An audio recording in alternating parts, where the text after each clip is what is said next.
Troy Lawson just told an $85 million private equity team that I was obsolete. He used words like legacy processes and outdated systems and time for fresh blood. Said it with that McKinsey confidence, the kind you get from a Wharton MBA and a golf handicap that opens doors. Problem was, Wade Sullivan's team had spent 6 weeks analyzing the supply chain optimization I'd built over 12 years. 240 vendors consolidated to 67, 34% cost reduction, 12 million in annual savings that showed up in every quarterly report. And my last name wasn't actually Brennan. The name's Liam. I'm 50 years old and I was about to watch Troy learn what happens when you try to steal credit for someone else's work right before the biggest deal in company history. I was halfway through my presentation when he kicked open the conference room door. Not knocked, not entered quietly. Kicked it open like he was in some corporate action movie. He had his tablet out, already loaded with slides. Probably cost more to design than my annual operations budget.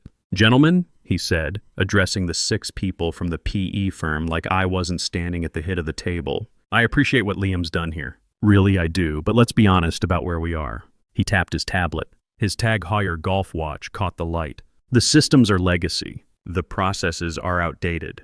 We're bringing in Deloitte to modernize everything. Sometimes you need fresh eyes and fresh strategy." He still wasn't looking at me. "Liam's been here too long. I've already discussed transition planning with our chief people officer." This is the kind of bold move that shows we're serious about growth post-acquisition. The room went completely silent. Wade Sullivan, the lead partner, stopped writing mid-sentence. His Mont Blanc pen hovered above his notepad where he'd been taking notes on my vendor consolidation analysis. His associate, Rachel Torres, looked up from her laptop. The other 4 investors just watched. I didn't say anything. Learned a long time ago that competent people don't need to defend themselves. The numbers do it for you. Troy kept going. "We'll transition Liam's responsibilities to the consulting team. Clean break. Professional. I think everyone here understands that acquisitions require difficult decisions." That's when the door opened again. Patrick Callahan walked in. 72 years old. Built this company from a machine shop into a $400 million enterprise. Every person in that room sat straighter without thinking about it. He walked over to me and put a hand on my shoulder. Not protective. Not aggressive. Just there. "Liam," he said quietly, "continue with the vendor consolidation section." Wade's team asked for that specifically. Troy's face shifted. The confident smirk cracked. Patrick turned to the investors. "Liam Brennan designed every operational system you've been analyzing. His father, Neil Brennan, was my business partner for 20 years. Neil taught his son to build things that last." He glanced at Troy. "Unlike some people who confuse PowerPoint slides with actual performance." Wade Sullivan leaned forward. His pen was completely still now. "You're Neil Brennan's son?" I nodded. Wade looked at Patrick, then back at me. "The Neil Brennan who designed the original procurement system we've been evaluating?" "That's right," Patrick said. "Neil built half this company with me. His son's been finishing that work for 12 years. Troy tried to recover. "Patrick, I was simply suggesting we explore." Patrick raised one finger. Not aggressive, not loud, just one finger about shoulder height. The room went dead silent. "Troy, Diane." He didn't turn to look at Diane Palmer, our chief people officer, who'd been standing in the back with her tablet ready. Probably had termination paperwork already drafted. "Outside, now." It wasn't a suggestion. Troy blinked. Diane made a small noise halfway between a cough and a protest. Neither of them moved. Patrick's voice dropped 10 degrees. "Now." Troy walked out first, trying to maintain dignity. Diane followed, her heels clicking on marble. The door closed with a soft click. Patrick turned back to Wade's team like nothing had happened. "Liam will continue. I think you'll find the vendor consolidation analysis particularly relevant. 240 suppliers reduced to 67 while maintaining 0 supply chain disruptions." He squeezed my shoulder once, walked to the back of the room, and sat down. Wade Sullivan stared at me for a long moment. Then he flipped back through his notepad, scanning previous pages. Started nodding slowly. "Continue," he said. "So I did. 12 years ago, my father died. Patrick Callahan showed up at the funeral. Dad and Patrick had started the company together in a rented warehouse. 3 employees, 1 broken lathe. Dad handled manufacturing and operations. Patrick handled sales and finance. Together, they built something real. At the reception, Patrick pulled me aside. "Your father talked about you constantly. Said you had his eye for systems." I was 38 then, working as an operations manager at a distributor, fixing other people's problems. I'd like to offer you a position, Patrick said. But you'll use your mother's name. Brennan. You'll start as a senior analyst. Nobody knows who you are. If you're half as good as Neil, you'll earn your reputation. If you're not, I won't carry you. Fair, I said. When you prove yourself, people will learn who you really are, but you'll have earned it first. So I became Liam Brennan, not Liam Callahan. For 12 years, I kept my head down and built systems, redesigned vendor onboarding, cut approval time from 43 days to 9, consolidated suppliers, negotiated better contracts, implemented automated procurement tracking. Every quarter, margins improved. Every year, costs dropped while output increased. I didn't take credit in meetings, didn't send victory emails, just did the work and watched the numbers move. Troy Lawson showed up 4 years ago, Vice President of Sales and Business Development, McKinsey background, Wharton MBA, a golf game that gave him access to 3 board members who thought he was brilliant. He was everything the board wanted, charismatic, connected, full of ideas about strategic pivots and market disruption. He brought in deals. Big deals, exciting deals. The fact that his deals had 8% margins while my operational improvements generated 34% margins didn't seem to matter. Troy had energy. I had spreadsheets. 2 years ago, Troy started dating Diane Palmer, our chief people officer. Diane was sharp and political, very good at weaponizing HR policy. She'd climbed fast by making problems disappear using phrases like culture fit and organizational alignment. Together, Troy and Diane became untouchable. They started small, reallocating budget from operations to sales initiatives, hiring preferred vendors without proper vetting, expense reports that looked fine on the surface but made no sense if you actually checked. I noticed patterns. Vendor approvals bypassing normal channels, consulting contracts with companies that had no employees, calendar overlaps where Troy and Diane attended industry conferences at resort destinations. So I started documenting, not for revenge. I've worked in manufacturing and operations my entire career. You don't let defects pass through the system just because fixing them is uncomfortable. I kept everything off company devices, personal laptop, encrypted files, physical copies in a locked drawer at home. Every invoice, every approval, every suspicious pattern. The evidence was damning. Over 24 months, Troy had approved $2.8 million in vendor payments to 14 different companies. 9 of those companies traced back to his personal network. Summit Strategy Partners was his college roommate. Apex Business Solutions was his golf buddy. Meridian Consulting Group was registered to his brother-in-law's address with 0 employees. Diane enabled all of it, waived 31 background checks, approved 23 executive exceptions to bypass audit triggers, even pressured a junior analyst on my team to backdate invoices. Sarah Walsh, 26 years old. Terrified, I found her crying in the stairwell one afternoon. She'd refused to backdate a consulting invoice, and Diane had called her into HR for a discussion about corporate realities and career trajectory. That's when I knew this wasn't just about money. It was about power, about people like Troy and Diane building empires on other people's fear. I had Slack messages, email chains, calendar records, bank routing numbers, everything an auditor would need. But I didn't turn it in. In political organizations, whistleblowers get destroyed. The system protects people like Troy and Diane. They're connected. They're liked. They bring in revenue. You can't beat them by following proper channels. You beat them by making them irrelevant. So I waited, built my systems, made myself indispensable. And when Patrick started talking to private equity firms about a potential acquisition, I knew the moment was coming. PE firms don't care about charisma. They care about margins, systems, proof the business can run without the founders. Wade Sullivan's team spent 6 weeks analyzing every aspect of Callahan Industries. They loved the operational efficiency, loved the consistent margins, loved the vendor consolidation and procurement automation. They kept asking to meet the person who designed these systems. Troy kept deflecting, said it was a team effort, said he'd implemented these improvements as part of his strategic vision. That's when he decided to make his move. Bring in Deloitte, restructure operations, take credit for 12 years of my work right as the acquisition was closing. He just forgot to check who my father was. After Patrick walked Troy and Diane out of the conference room, I finished my presentation. Wade Sullivan and his team asked detailed questions, real questions, the kind that showed they understood what they were looking at. At the end, Wade closed his notebook. I've been doing this for 30 years, he said. Analyzed hundreds of companies. You know what kills deals? When the revenue looks good, but operations are garbage. When sales brings in business, the company can't deliver. He looked at Patrick, then back at me. Troy sells, you deliver. We're buying delivery.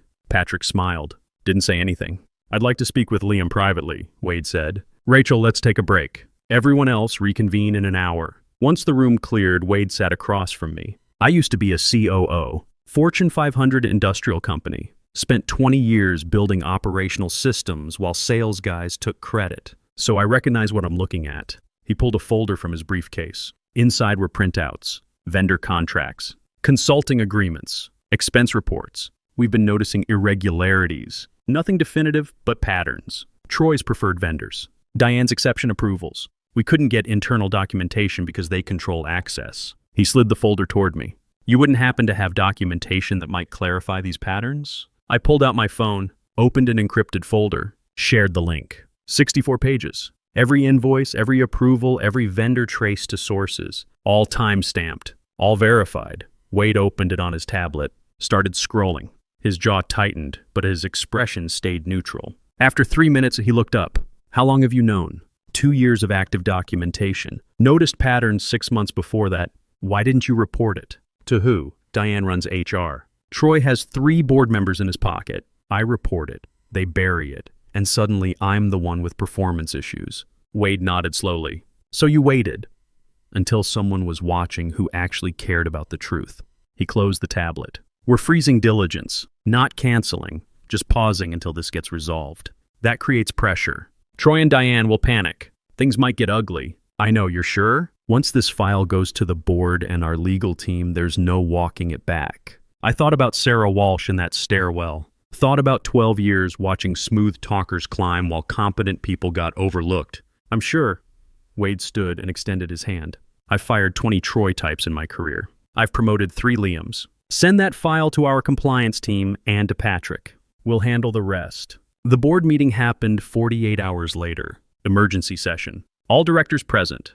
Patrick at the head of the table. Troy and Diane sitting together on the left side, confident because they didn't know what was coming. The head of audit, Dana Worth, stood at the projector with a laptop and a stack of printed documents. Patrick nodded once. Dana started. This is a forensic review of vendor payments and HR exception approvals over the past 24 months. The documentation comes from multiple sources, all verified by IT for authenticity. She pulled up the first slide. A vendor payment record. Page 14. Payment to Summit Strategy Partners. Amount, $187,000. Service provided, strategic consulting. Actual deliverable, none documented. She clicked to the next slide. Company registration traces to Marcus Webb.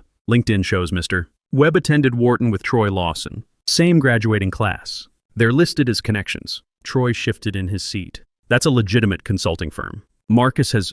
Patrick raised one finger. Troy stopped talking.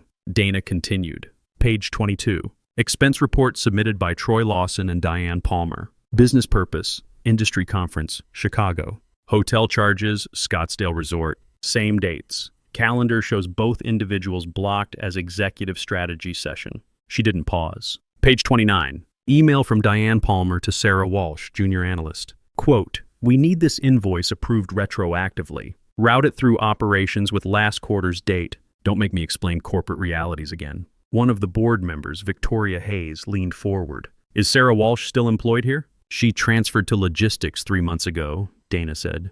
Did she file a complaint? No formal complaint. She told her supervisor she wanted a department change for personal reasons. Victoria wrote something on her notepad. Dana kept going.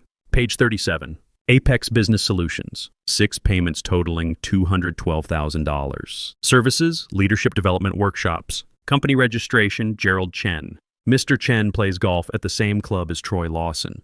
They're photographed together in the club newsletter from last spring. She clicked again. Page 41. Meridian Consulting Group. 9 payments totaling $463,000. Registration address, same as the home mortgage of Troy Lawson's brother-in-law, Dennis Palmer. Company has no website, no LinkedIn presence, no employees listed in state business records. Troy stood up. This is selective interpretation. You're taking normal business relationships and...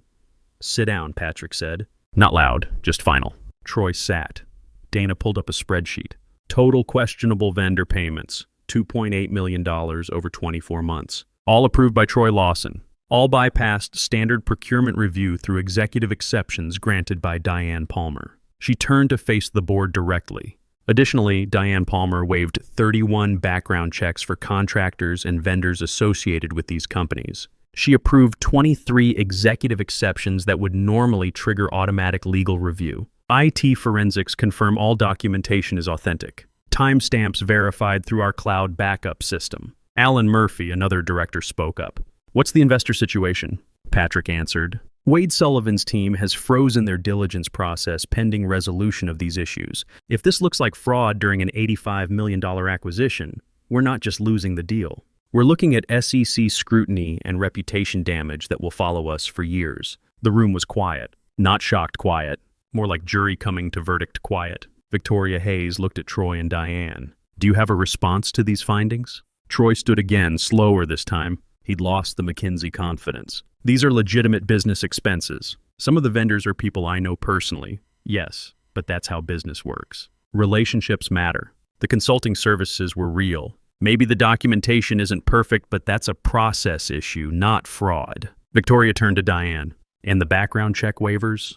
Diane's voice was steady but tight. Those were judgment calls made in the interest of operational efficiency. We have executive discretion protocols for exactly these situations. I followed policy. You waived 31 background checks, Victoria said, for vendors tied to your boyfriend's college friends and family members. That's not judgment. That's enabling. Diane's face went pale. Troy tried again.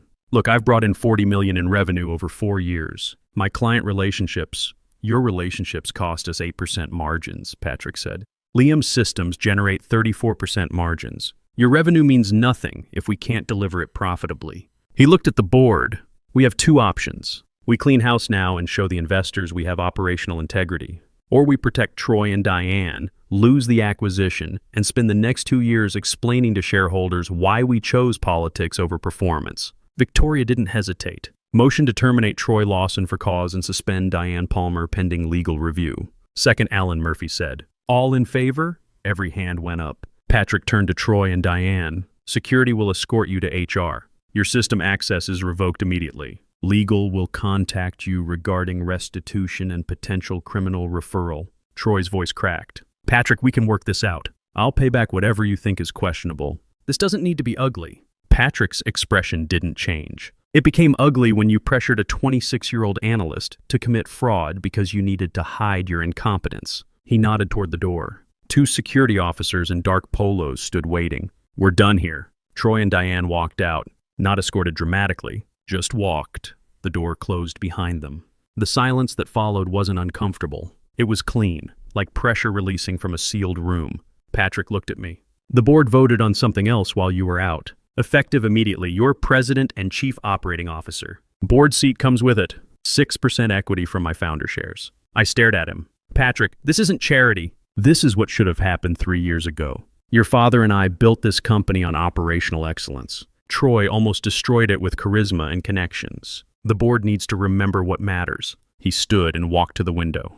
You could hear the manufacturing floor through the glass. Machinery humming. People working. Neil would be proud, Patrick said quietly. Not because you took down Troy, because you built something worth protecting. 2 weeks later, Wade Sullivan's team resumed diligence. They cleared us in 4 days. The closing dinner was at a steakhouse downtown.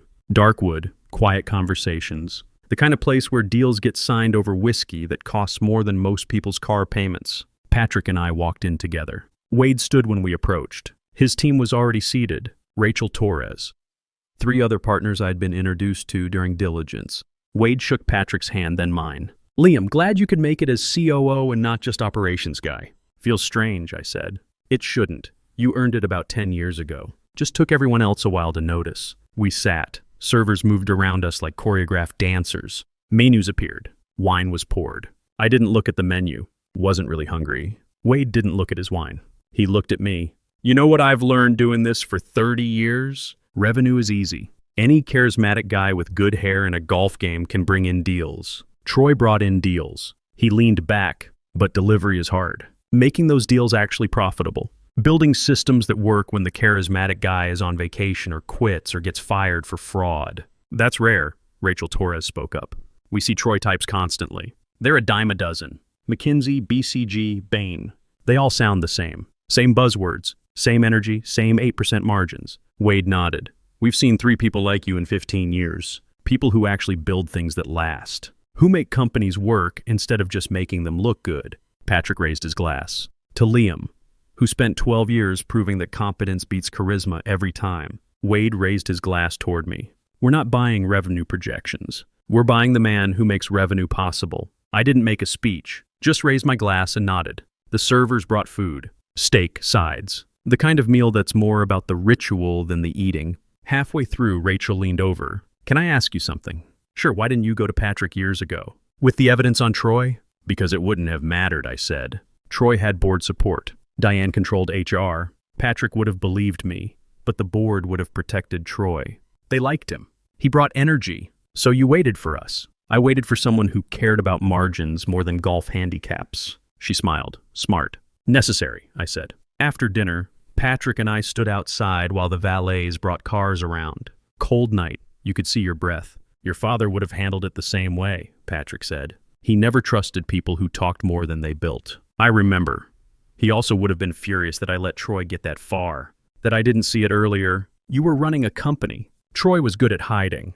Patrick shook his head. "I got distracted by growth, by the board wanting excitement. I forgot what Neil and I built this company on." "What's that?"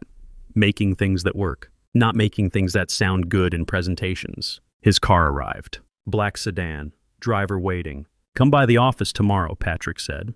"We need to talk about the manufacturing expansion in Tennessee. That's your call now, not mine." He got in the car and left. My car came next. I drove home thinking about the last 12 years. All the quiet work. All the systems built while other people took credit. All the times I could have quit or complained or made noise. I thought about Sarah Walsh, who'd transferred to logistics to escape Diane's pressure. About the junior analysts who'd watched Troy get promoted while their actual work got ignored. About my father, who'd spent 20 years building half a company that almost got destroyed by someone who'd only been there 4. When I got home, I poured a drink and sat on the back deck. Cold night, clear sky. My phone buzzed. Email from Wade Sullivan. Contract executed. Closing in 30 days. Board seat paperwork attached. Welcome to the new phase. I opened the attachment.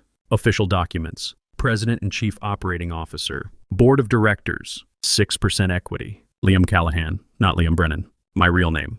Finally on paper. Finally earned. I thought about calling someone. Celebrating. Making noise about the win. Instead, I finished my drink and went inside.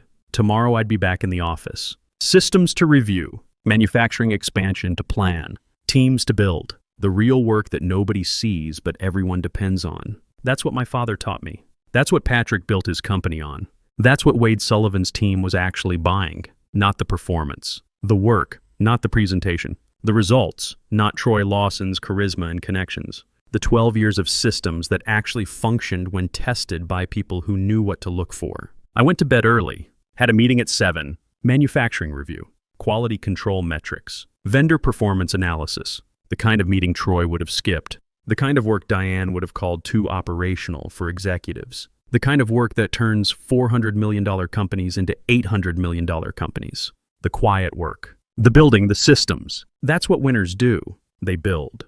Then they let the building speak for itself. I didn't need to tell anyone how I won. The P&L did it for me. The margins did it for me. The 67 vendors instead of 240 did it for me. 12 years of documentation. 12 years of competence. 12 years of patience. And one moment when the right people were finally watching. That's all it took. Not revenge, not drama, not public humiliation. Just being better at the actual work than the people who were better at talking about work. Troy Lawson forgot that. Diane Palmer forgot that. The board forgot that until Wade Sullivan's team reminded them what actually matters. I didn't forget. My father didn't forget. Patrick didn't forget. Build things that work. Make them better than they were. Document everything. Wait for the moment when competence matters more than performance. Then let the work speak. The next morning, I walked into the office at 6:30. Manufacturing floor already running. Third shift ending. Day shift starting. Machinery humming. People building things. I grabbed coffee and headed to my new office. Bigger space. Better view. Name on the door, Liam Callahan, President and COO. My real name. Finally visible. Finally earned. I sat down, opened my laptop and started working. Just like the last 12 years. Just like my father did for 20 years before that. Building systems. Making things work. doing the quiet work that nobody notices until someone finally looks close enough to see what's actually holding everything together. That's the game. That's how you win. Not by being the loudest. By being the one still standing when the loud ones burn out. Troy's gone, Diane's gone. The shell vendors are gone. The board members who love Troy's energy are now asking me how we're going to scale operations for the acquisition. And I'm still here, still building, still making things work. Just like always.